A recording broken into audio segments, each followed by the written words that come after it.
everyone, welcome to the first lecture of pharmacology by MKT. That is, yes, Dr. Mangesh Kumar Tripathi, that is myself. So lecture चालू करने के पहले सभी को मैं तहे दिल से गाइस धन्यवाद देना चाहता हूं कि आपने मेरे पहले ही ऑफिशियल अनाउंसमेंट लेक्चर में मुझे बहुत सारा प्यार किया. सो प्लीज गाइस ऐसे ही अपना प्यार आप लोग बरकरार रखिए और ऐसे ही प्यार करते रहिए. डेफिनेटली मैं पूरी मेहनत करूंगा कि आपको फार्माकोलॉजी सभी हेल्थ ग्रेजुएट्स को और सभी जो नीट पीजी एस्पिरेंट्स हैं उनको भी फार्माकोलॉजी बहुत आसानी से समझ जाए. तो उसी के साथ हम लोग अपना पहला सिस्टम चालू करने जा रहे हैं फार्माकोलॉजी का, एमबीबीएस का और सारे health graduate under graduate students का जो फार्मा पढ़ रहे हैं. बोर्ड पे ऑलरेडी हमारे सिस्टम का नाम लिखा है जो मैं चालू करने जा रहा हूं, एंड दैट इज ऑटोकॉइड्स. ठीक है, यस गाइस, ऑटोकॉइड्स व्हिच इज जो हमारा कॉम्पिटेंसी अगर हम बुक्स देखें अपनी उसमें है पीएस, दैट इज फार्माकोलॉजी 1.16. ठीक है. Now autacoids guys, this autacoid is very very important as per your undergraduate subject is concern, because जब आप एमबीबीएस खत्म करोगे और आप प्रैक्टिस में भी बैठोगे, प्लेन एमबीबीएस ग्रुप में भी आपका बॉन्ड होगा बहुत सारे लोगों का. सो आप लोग बैठोगे जब अपने पीएचसी सीएचसी में, तो हर पेशेंट की कंप्लेन या बुखार रहेगी, सभी की रहती है, बुखार रहेगी, खांसी सर्दी नॉर्मल सब रहेगी. तो आपको एटलीस्ट जो हमारा ऑटोकॉइड उसमें एनसेड्स भी आएगा, बुखार की दवा आएगी, एलर्जी की दवा आएगी. इसीलिए ये सिस्टम आप सभी को अच्छे से करना है, बिकॉज ये आपके बोल सकते हैं ना अंडर ग्रेजुएट का बेस भी फॉर्म करेगा, आपकी प्रैक्टिस के लिए भी अच्छा होगा, और short note long question viva question exam में रहेंगे ही रहेंगे. ठीक है, तो उसी के साथ हम लोग गाइस चालू करते हैं हमारा पहला system, that is very important system for under graduate, that is ऑटोकॉइड्स. So guys, ऑटोकॉइड्स का अगर हम मीनिंग देखें तो ऑटोकॉइड में ही उसका मीनिंग छुपा हुआ है. सो दो वर्ड्स है उसमें, ऑटो और कॉइड्स. So auto means self, coids means acting. Okay guys, so they are self-acting substance. So they are self-acting substance like hormones. We can say they are self-acting hormones. So sir, क्या ये hormone ही है हमारे ऑटोकॉइड? ऑटोकॉइड्स नहीं.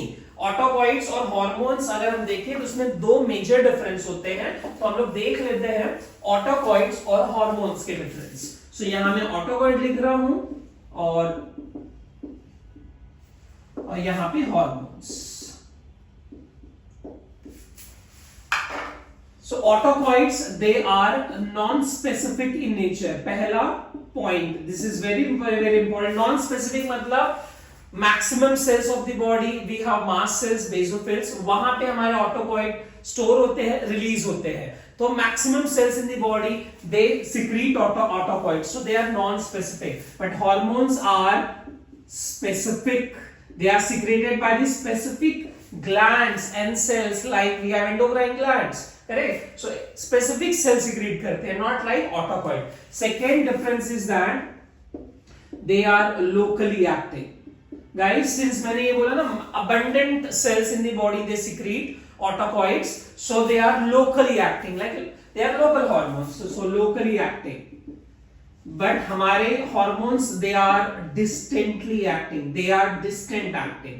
मतलब एक gland से produce होंगे और जाके दूसरे ग्लैंड पे या दूसरे ऑर्गन्स पे काम करेंगे. सो डिस्टेंट एक्टिंग. सो हमारे मेजर दो डिफरेंस है. ऑटोकॉइड्स सेल्फ एक्टिंग हार्मोन्स है, लोकल हार्मोन्स है, but they are not hormones. दो डिफरेंस है. Autacoid non specific, hormone specific. Autacoids are locally acting but hormones are distant acting. ठीक है, अब उसी के साथ हम लोग ऑटोकॉइड के बारे में और जानते हैं. सो नेक्स्ट हमारा सब टॉपिक है ऑटोकॉइड्स में, that is types of autacoid guys. ठीक है, so we are moving to the next subtopic of in autocoid, that is types of autocoids. So guys, depending on the chemical structure they are classified into three types. To remember this, we have a mnemonic. Just remember the mnemonic, and that is PAL. So remember the mnemonic PAL for remembering types of autocoid. So I have said PAL. Okay, so P stands for, that is, यही लिख दे रहा हूं, peptide ऑटोकॉइड. A stands for amine autocoid. and L for lipid autocoid. Okay, so peptide autocoid, amine autocoid, and lipid autocoid. Yes, so peptide autocoid we have two. That is, first is angiotensin. बहुत सारे हैं guys, but दो हमारे important है, bradykinin.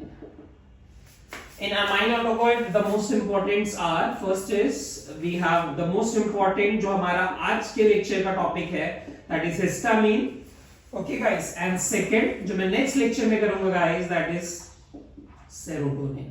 और serotonin का दूसरा नाम guys है 5-hydroxytryptamine.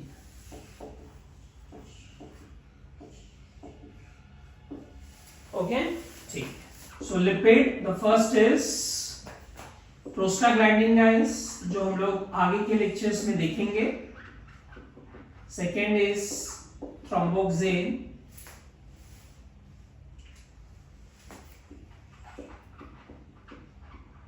And third is leukotrienes. Okay guys, so ये हमारे different autocoids हैं. They are peptide autocoid, examples angiotensin, bradykinin. Amine we have histamine and serotonin. ठीक है. Lipid में we have prostaglandin, thromboxane, leukotrienes. Now out of these three guys, peptide autocoid आप CVS में पढ़ेंगे जब हम लोग CVS चालू करेंगे, कार्डियोवास्कुलर सिस्टम. अमाइन ऑटोकॉइड और लिपिड ऑटोकॉइड हमारे ऑटोकॉइड का इस सिस्टम का मेन पार्ट है, और उसमें भी आज हम लोग जो देखेंगे दैट इज हिस्टामिन ऑटोकॉइड्स. ठीक है guys. Okay, so we will start with histamines.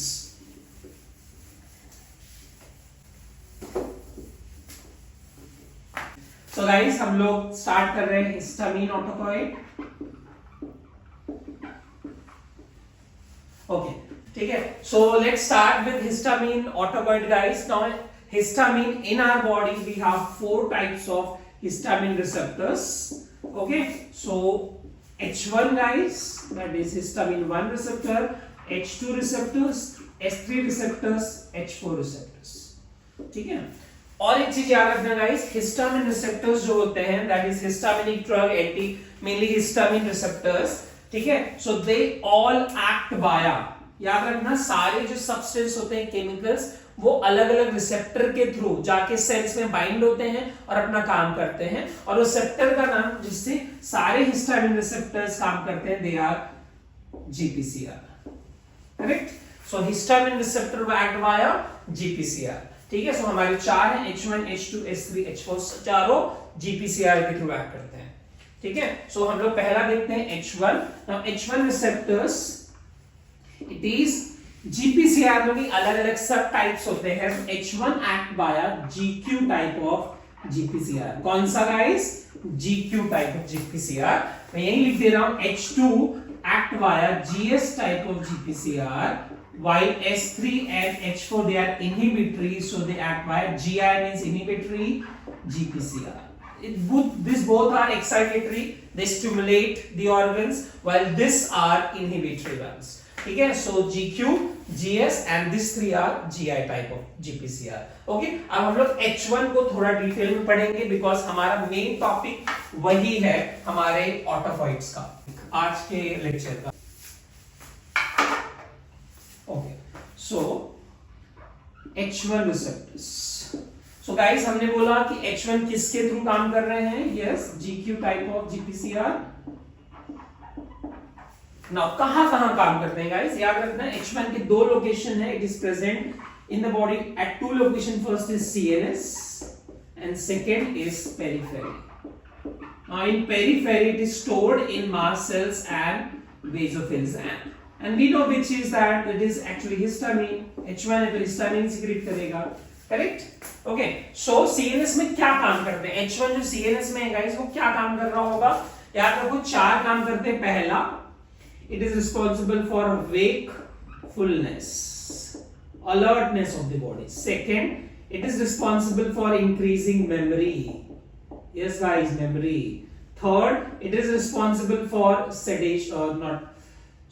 vertigo. And fourth, it is responsible for vomiting. So just remember this guys, it is responsible for wakefulness in the brain, increased memory, और vertigo and vomiting. ठीक है, सो ये 4 काम हमारा H1CNS के through करता है। Now in periphery, it is mostly responsible for, guys, you know, mast cell basophil जब हिस्टामिन सीक्रेट कब करते हैं, when there is allergy and inflammation, so it is having main role in allergy and inflammation.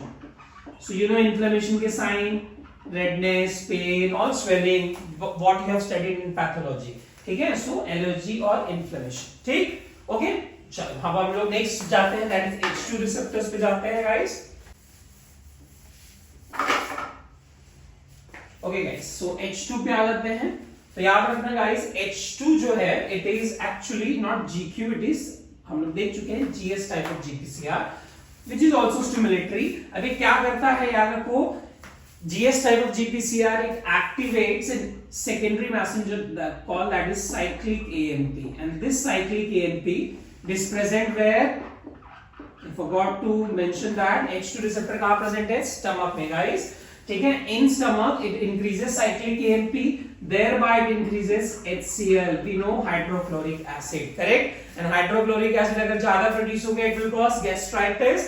so अगर guys just याद रखो, अगर मैंने H2 को ब्लॉक कर दिया, so I have given H2 antagonist और blocker, so क्या काम करेंगे, HCl को क्या कर देंगे, it will reduce HCl, so we can say that ये जो हमारा ड्रग होगा H2 blocker, they are used in, yes correct, used in gastritis। okay, so याद रखना, and drugs एक दो नाम याद रखो guys। क्यों बोल रहा हूं ऐसा एक दो नाम बताता हूं मैं। ranitidine guys, आपको सभी को Rantac तो पता होगा ना, Rantac is very common drug for gastritis, it is actually the generic name is ranitidine। एक और याद रखो guys, famotidine, famotidine।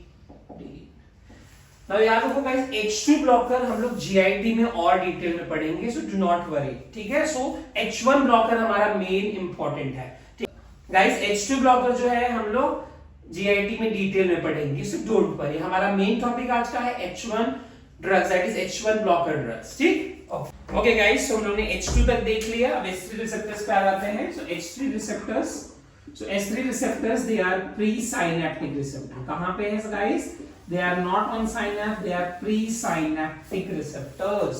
ठीक है, so they are presynaptic receptors। देखो guys, H1 ही आपको समझना है अच्छे से इस टॉपिक में जो हम लोग ऑटोक्वाइड, H2 GIT में देखेंगे। H3 का सिर्फ नाम पता होना चाहिए, H3 का कोई स्पेसिफिक ऐसे कोई बहुत ड्रग्स नहीं है जो यूज हो रहे हैं, H4 की तो जरूरत भी नहीं है। ठीक है, तो H1 पे ध्यान रखना है। So presynaptic receptors, ठीक है, इनका काम होता है डिक्रीजेस हिस्टामिन रिलीज। क्या करता है गाइस, ये हिस्टामिन रिलीज को डिक्रीज करता है। अरे तो अगर हिस्टामिन रिलीज को डिक्रीज करेगा तो वेकफुलनेस क्या होगा, कम हो जाएगा। ठीक है, so it will decrease wakefulness. So ऐसी कौन सी कंडीशन है गाइस जहां पे डे टाइम में there is excessive sleep, and that condition is called as narcolepsy। so यार डे टाइम एक्सेसिव स्लीप होती है, करेक्ट। ठीक है, तो अब ये H3 रिसेप्टर क्या कर रहा है, हिस्टामिन रिलीज कम कर रहा है, तो वेकफुलनेस कम कर रहा है, और वो कंडीशन है जहां पे वेकफुलनेस कम हो जाती है डे टाइम में, दैट इज कॉल्ड नार्कोलेप्सी। तो हमें कोई ड्रग देना होगा इस कंडीशन में जो क्या करे, जो H3 को ब्लॉक करे। सो उसका नाम है, they are H3 blockers, also called as inverse H3 inverse agonist,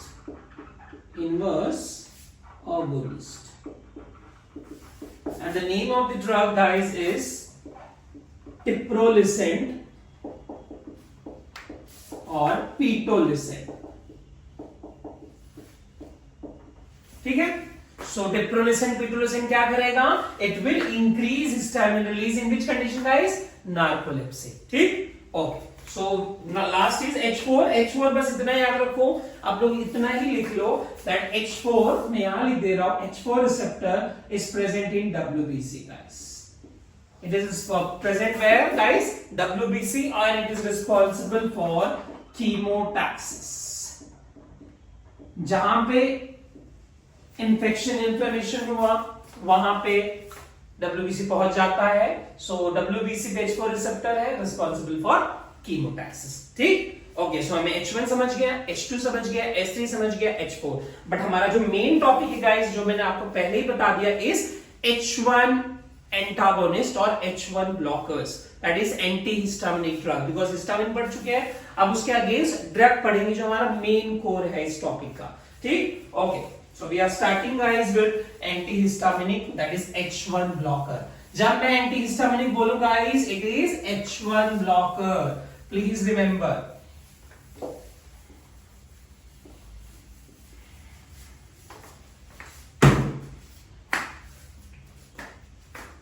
So antihistaminic drugs, ठीक है, that is guys H1 blocker. याद रखो, जब एंटीहिस्टामिनिक बोला जाए क्या याद आना चाहिए sir? It is H1 blocker. Yes, correct, H1 blocker. ठीक है, मैं बोल रहा हूं एंटीहिस्टामिनिक। अब ध्यान रखो, H1 blocker is divided into two types. ठीक है, first generation H1 blocker and second generation H1 blocker.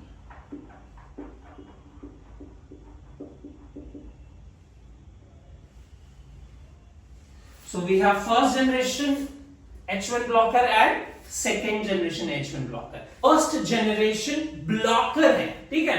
So blocker मतलब it crosses, ध्यान सुनना, it crosses blood brain barrier. क्या गाइस? BBB मतलब blood brain barrier. Please remember guys, this is very very important difference. First generation antihistaminic crosses blood brain barrier. So क्या करेगा guys? So it will cause what side effect then guys? It will cause sedation, very very important. ठीक है, it will cause sedation. ठीक है, also it, yes, second function क्या था guys? It increases vomiting. ठीक है, so it is antiemetic. Third हमने देखा था vertigo, it increases vertigo, so anti vertigo. Yes, इसीलिए हम लोग कहां यूज करते हैं guys? All sickness, sea sickness, mountain, sorry not mountain, morning sickness and motion sickness.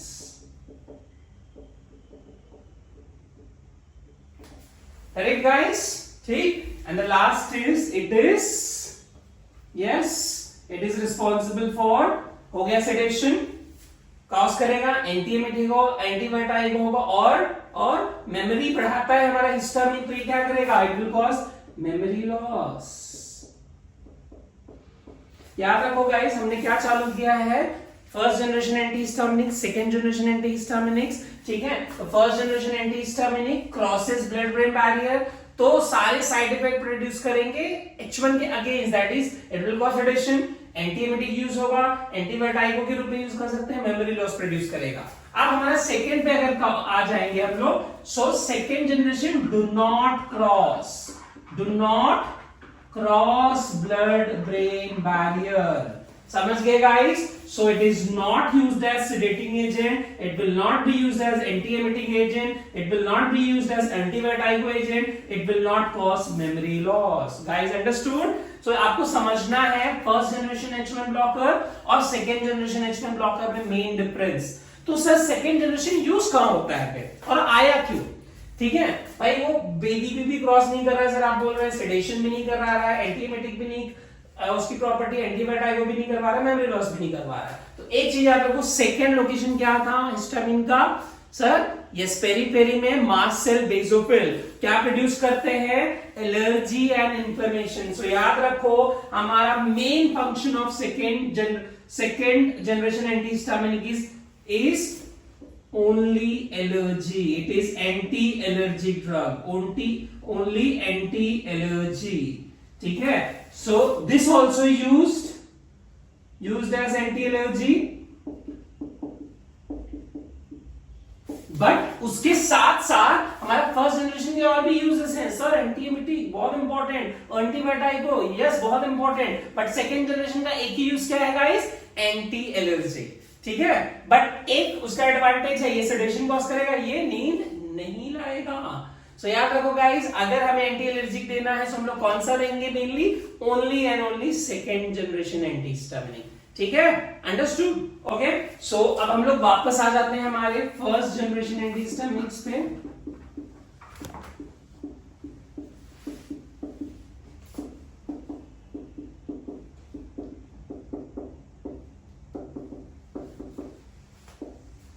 First generation antihistaminic की हमने एक पहली प्रॉपर्टी बताई, that guys it crosses blood brain barrier, so क्या कॉज करेगा, sedation as the side effect, ठीक है। But एक और इंपॉर्टेंट प्रॉपर्टी है guys, that it is also a non specific, it is also a non specific muscarinic blocker. Yes guys, it is also a non-specific muscarinic blocker. अगर आपने ANS पढ़ा होगा, anticholinergic drug, so anticholinergic are M1, M2, M3, that is muscarinic. Similarly antihistaminic जो first generation है उनके पास ये भी प्रॉपर्टी है, so they are non specific muscarinic blocker drugs, ठीक है। सो कहां यूज होते हैं, जस्ट रिमेंबर ACP, ठीक है, निमोनिक इज ACP। क्या प्रॉपर्टी मैंने बोला, मस्करिनिक ब्लॉकर मतलब anticholinergic property, yes anticholinergic guys, anticholinergic property. So याद रखो, मैंने एंटीकोलिनर्जिक प्रॉपर्टी को लिख दिया है, एंटीकोलिनर्जिक प्रॉपर्टी ACP। तो फर्स्ट जनरेशन एंटीहिस्टामिनिक मैंने क्या बोला गाइस, ठीक है, इसकी एक और प्रॉपर्टी है ACP, that is anticholinergic property. A stands for, it is used for akathisia. Akathisia is inability to sit, ठीक है, बैठ नहीं पाएंगे because of some neuronal degeneration, ठीक है, okay. Acute muscle dystonia, second is acute muscle dystonia, involuntary movements of the muscles. C stands for, it is used for common cold guys. And third, it is used for two things. पहला Parkinson's disease, and second, it is used for prophylaxis of motion sickness. Please remember guys, prophylaxis of motion sickness. Okay, common cold guys, अगर आपके OPD में कोई patient आया and ठीक है, the patient is complaining of running nose, ठीक है, running nose, और अगर हमने ये डायग्नोस किया है कि भाई वो रनिंग नोज एलर्जिक है, तो आप कौन सा एंटीहिस्टामिनिक दोगे guys, everyone knows second generation antihistaminic, ठीक है, because sir it does not cause sedation. But अगर वो एलर्जिक नहीं हुआ और उसको कॉमन रनिंग नोज हो रहा है, आंखों से पानी आ रहा है, नाक से पानी आ रहा है, और बैक्टीरियल फीवर है, उसके वजह से इसको हो रहा है, so always give first generation antihistaminic drug, not second generation antihistaminic, ठीक है। और it is also used for Parkinson's disease. You know guys, Parkinson's disease में देयर इज डोपामिन डीजेनरेशन, और एसिटाइलकोलिन भाई उसकी वजह से बढ़ जाता है। तो मैं क्या ट्रीटमेंट दे सकता हूं, या डोपामिन को बढ़ाओ या एसिटाइलकोलिन को कम करो। तो हमारा फर्स्ट जनरेशन एंटीहिस्टामिनिक के पास क्या प्रॉपर्टी है guys, it is also anticholinergic drug, तो ये क्या करेगा, एसिटाइलकोलिन को कम करेगा, so we can use in Parkinson's disease. And second, we already know भाई हमारा एंटीहिस्टामिनिक क्या करता है, वर्टाइगो को क्या करता है, कम करता है, so it can be used for prophylaxis of motion sickness, mainly motion sickness. अगर हम लोग कहीं घूमने गए पहाड़ की तरफ, so always take a tablet antihistaminic half an hour before journey and your vomiting will subside, ठीक है। सो मोशन सिकनेस के लिए हम लोग प्रोफिलैक्सिस के लिए यूज कर सकते हैं, ठीक, ओके। बट ये सारी प्रॉपर्टी किसके पास नहीं है guys, yes, second generation does not have all this property. याद रखना गाइस, जहां मैंने कट किया मींस सेकेंड जनरेशन के पास ये सब प्रॉपर्टी नहीं है। उसका इकलौता यूज क्या है गाइस, एंटी एलर्जी, सिर्फ एलर्जी में ही वो मोस्ट यूजफुल है और कहीं नहीं, ठीक, ओके। आगे बढ़े, अब नाम हमें पता होना चाहिए भाई, फर्स्ट जनरेशन एंटीहिस्टामिनिक कौन कौन से होते हैं, सेकेंड जनरेशन, ठीक है। Okay guys, so first generation antihistaminics पे आ जाते हैं।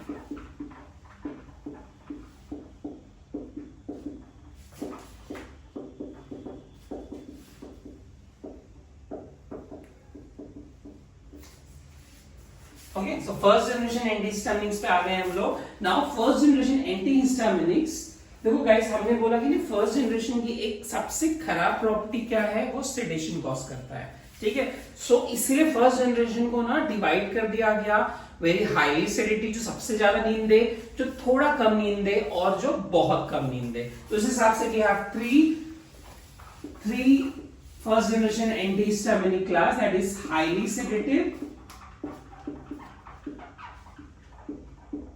जो बहुत नींद दे, मतलब डे टाइम वर्कर में तो आप दे ही नहीं सकते भाई। आपने अगर पायलट में दे दिया, वो दिन का ड्राइवर है, सोता ही रहेगा। So you can not give, strictly contraindicated, ठीक है। सेकंड इज मॉडरेटली, यस, इससे तो अच्छा है, मॉडरेटली सेडेटिव।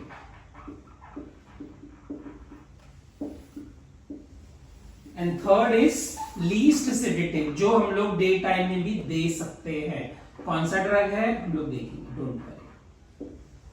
सो गाइस यार देखो, फर्स्ट जनरेशन एंटीहिस्टामिनिक की तीन class, highly sedative, moderately sedative, least sedative. Highly sedative, just remember the mnemonic, हमें एक निमोनिक याद रखना है, that is PhD, PhD, just remember PhD, ठीक है। So PhD, now P stands for the first, promethazine, second is hydroxyzine, and D we have actually three drug, diphenhydramine, diamine hydronate,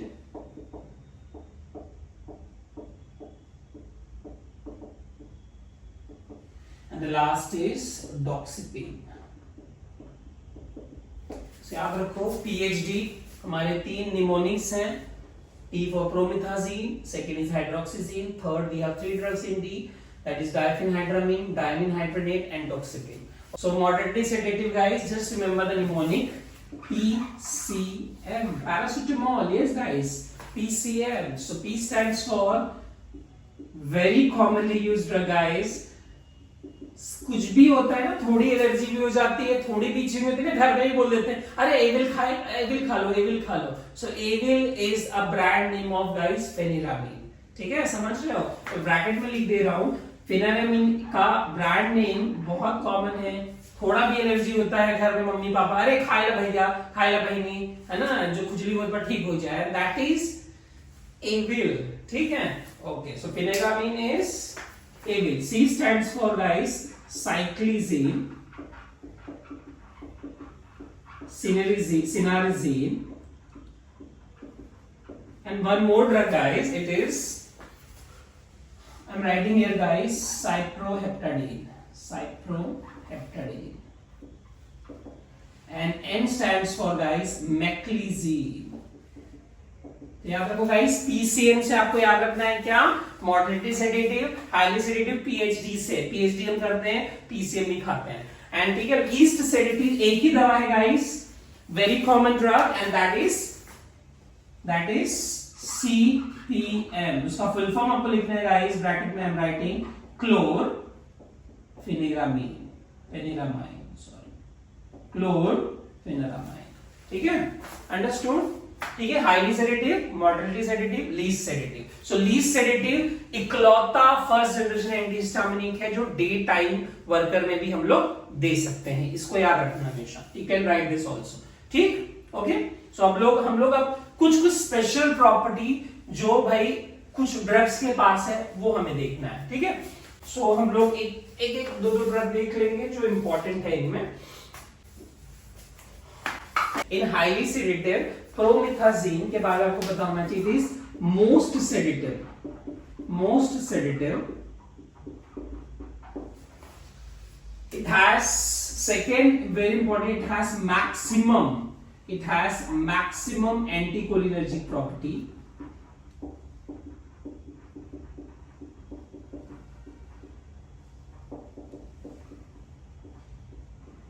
also has local anesthetic property, because it blocks. Local anesthetic property means if we give it, for example through injection, it will sensitize मतलब उस area को सुन्न कर देगा, ठीक है. It will anesthetize that local area by blocking sodium channel. So it blocks sodium channel, so it also has local anesthetic property. तो याद रखना, highly sedative में it is very important drug. इसके पास 3 प्रॉपर्टी है. most sedative है, maximum anticholinergic property है, so local anaesthetic drug भी है, ठीक है. और एक और प्रॉपर्टी गाइस, अगर आपको एएनएस याद है ना, तो हमने एक ड्रग पढ़ा है एंटीकोलिनर्जिक में, दैट इज स्कोपोलामिन और हायोसिन. कौन सा drug guys? Hyoscine, correct. Hyoscine और scopolamine. And you know hyoscine is the drug of choice. It is a drug of choice for prophylaxis of motion sickness. So by oral route or transdermal patch, prophylaxis of motion sickness, we can give scopolamine, correct? Okay, so if it is not available, then guys we can use promethazine as first line drug for prophylaxis of motion sickness. First line drug for prophylaxis of motion sickness, guys. Please remember this, please mark this. And the dose, please remember the dose, very very important. भैया आपको अगर motion sickness का problem है, so all you can take promethazine also, you can take scopolamine also. So इसका dose जो है promethazine, that is 25 mg, 1 tablet 30 minutes before journey. Just remember it. ठीक? Okay, so only for prophylaxis. अगर एक बार उल्टी चालू हो गई तो इसका कोई फायदा नहीं है. It is for prevention, not for treatment, ठीक है. अंडरस्टूड. सो एक ड्रग हमें समझ गया इन highly sedative, that is promethazine, ठीक है. Note it down. Okay. So second आपका ड्रग जो है आफ्टर प्रोमेथाजिन इज हाइड्रोक्सीजिन. उसके बारे में आपको क्या पता होना चाहिए? हाइड्रोक्सीजिन, याद रखो guys, it is the longest acting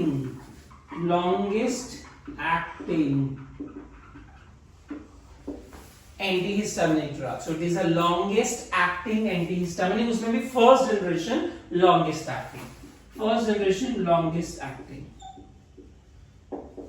Okay. Second point, it is most effective for pruritus. So it is, we can say it is a most effective pruritus. So it is a most effective anti-pruritic agent.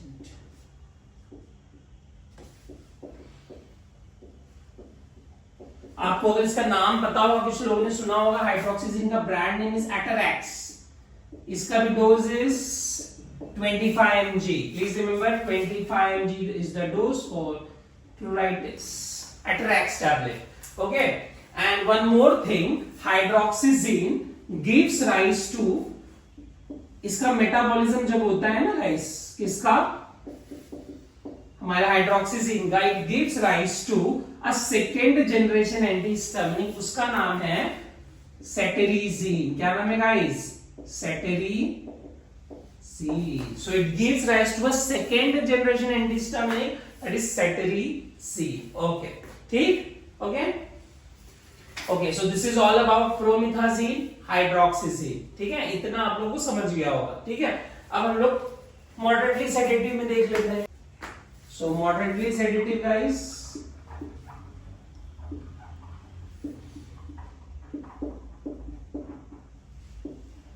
PCM. P stands for phenyramine. Yes. So phenyramine is the brand name, as भाई सबको पता हो गया होगा, Abil. So Abil is very very common for allergy. Yes, it is an anti-allergic. Very common. Anti-allergic very common. ठीक है. बस sedation होता है बट कम होता है कंपेयर टू हाईली सेडेटिव, कम सेडेशन होगा, सो वी कैन यूज। ठीक है, second now just remember this guys, we have cyclizine guys, cinnarizine and maclizine. Now guys we know antihistaminic drug is also a anti-vertigo drug. ठीक है, so याद रखो this three drug are most effective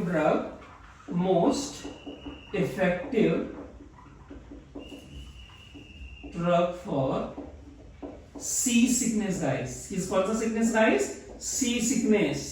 भाई किसी को सी sickness, सी में भाई issue होता है जाने में, बोटिंग मीटिंग करते टाइम वॉमिटिंग का प्रॉब्लम, तो the most effective drug is any of this three, cinnarizine, meclizine, cyclizine. The dose is mostly 25 mg, 50 mg, half an hour, 1 hour before any type of sea travel.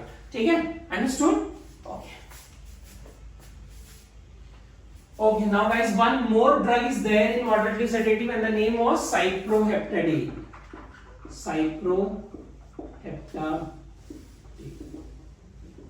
तो याद रखो guys, इसके पास दो property है, it is anti allergic as well as it is anti serotonergic. हम लोग जब सेरोटोनिन गाइस पढ़ेंगे ये ड्रग वहां पे भी आएगा। So it has two property, anti allergic भी है, एंटी सेरोटोनर्जिक ड्रग भी है। ठीक है, और एक इसका यूज है, बहुत कॉमन यूज है, जब भी भूख नहीं लगती, so to increase the appetite it is given. So Cypon syrup आपने ना सुना होगा, Cypon is a brand name of cyproheptadine for increasing appetite. To increase appetite many doctors prescribe Cypon appetite, but side effect as usual नींद आना है उसका। ठीक है, so increase appetite. Okay, so coming to the last first generation antihistaminic that is least sedative, और हमारा एक ही drug है guys and that is chlorpheniramine. So least sedative guys, we know least sedative is only one and that is chlorpheniramine. So chlorpheniramine, it is the least sedative antihistaminic drug which can also be given in daytime workers. So only first generation antihistaminic which can be given in, yes, daytime workers, and the dose is 2 mg, 4 mg. Just remember guys. ठीक है, understood?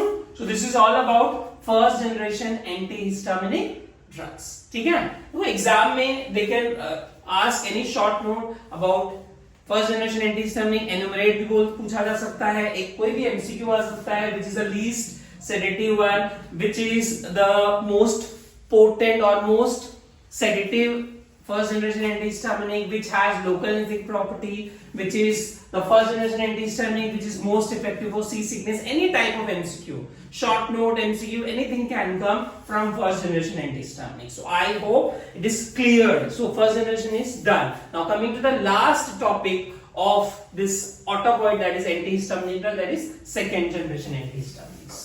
ठीक है, so guys second generation antihistaminic कैसे याद करना है? Just remember the mnemonic local train. क्या है, कौन सा train? Local train. So just remember local train as the mnemonic to remember the drugs of second generation antihistaminic. ठीक है, so L stands for loratadine, O stands for olopatadine, C stands for cetirizine, A stands for azilastine, and one more drug, it is estimazole. L stands for levocetirizine, not citri, it is cetirizine, and T, train में the T is terfenadine guys. So याद रखो, कैसे याद रखोगे second generation by mnemonic? Local train, L for loratadine, olopatadine, cetirizine, azilastine, estimazole, levocetirizine and terfenadine. ठीक है? Now guys, out of these 6 drugs, just remember estimazole, and one more drug, that is terfenadine. Now these two drugs are banned from the market. They are not used nowadays, so they are banned from the market. Now why they are banned from the market? ठीक है, मैं बताता हूं आपको why they are banned.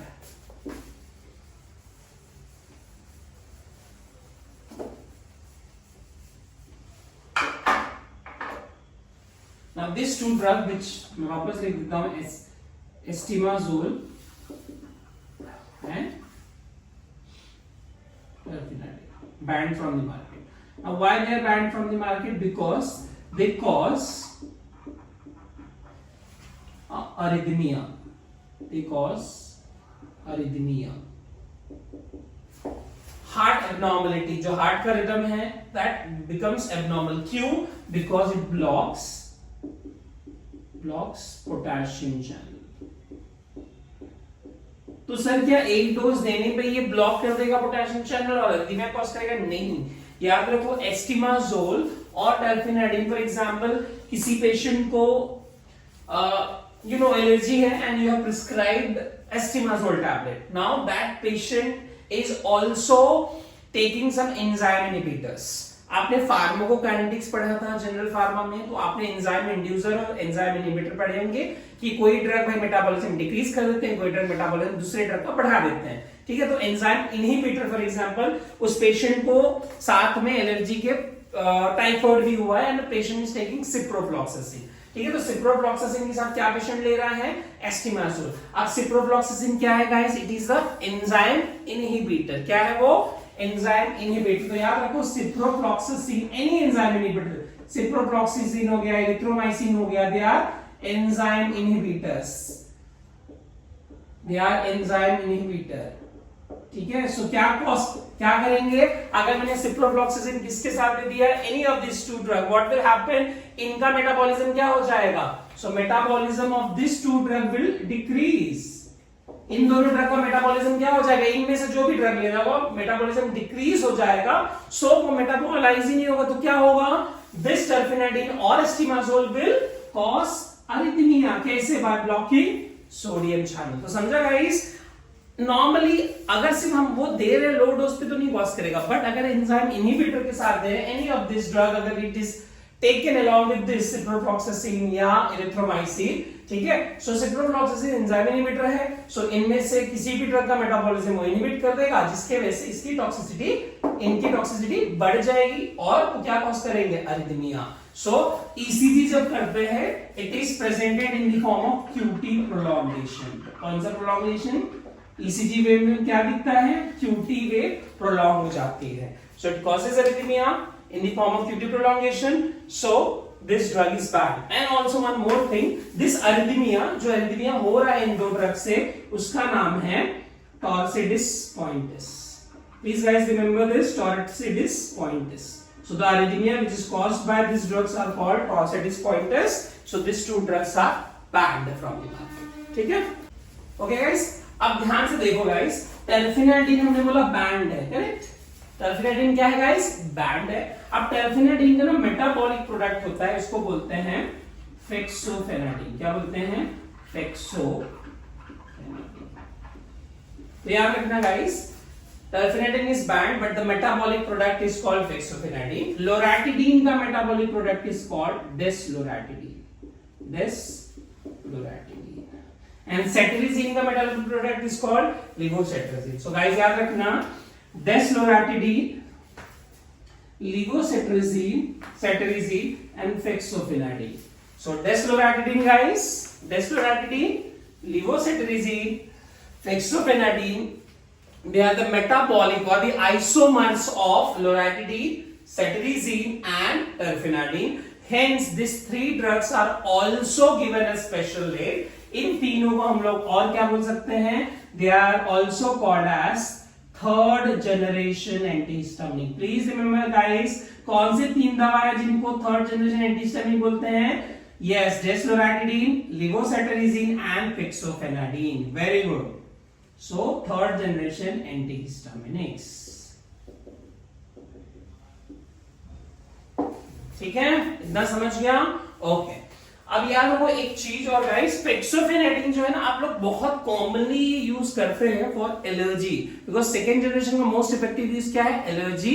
And the brand name of fexofenadine is Allegra tablet. सबने सुना है? Yes, good. So Allegra, and the dose of Allegra is 120 mg. Yes, very good. So अगर किसी को एलर्जी हुआ है, so give just one tablet of Allegra tablet, और allergy क्या होगी? छूमंतर। So फेक्सोफेनाडिन is very common, as well as levocetirizine. Cetirizine, देखो cetirizine का आइसोमर कौन है? लिवोसेट्रिजिन। बट सेट्रिजिन किससे डिराइव हुआ है गाइस? कौन से फर्स्ट जनरेशन एंटीहिस्टामिनिक से? यस, हाइड्रोक्सिजिन। और हाइड्रोक्सिजिन का मोस्ट इफेक्टिव साइड इफेक्ट नींद आना। तो बट लिवोसेट्रिजिन नींद लाएगा नहीं। सो अगर मुझे सेट्रिजिन और लिवोसेट्रिजिन में से चुनना होगा तो कौन सा चुनूंगा एलर्जी के लिए? Yes guys, always choose levocetirizine. And the dose of levocetirizine for allergy याद रखना हमेशा हम लोग 5 mg once a day OD। 5 mg OD, just give once a day। ठीक, अंडरस्टूड? अब last point guys in this antihistaminic drug is regarding, there are two drugs, that is olopatadine। मैं rough कर देता हूं और सब regarding olopatadine,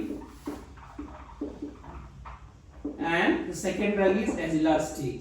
so याद रखो गाइस, सारे जो एंटीहिस्टामिनिक सेकेंड जनरेशन है वो ओरली अवेलेबल है, ठीक है? But this drug is mainly topical. They are topical active.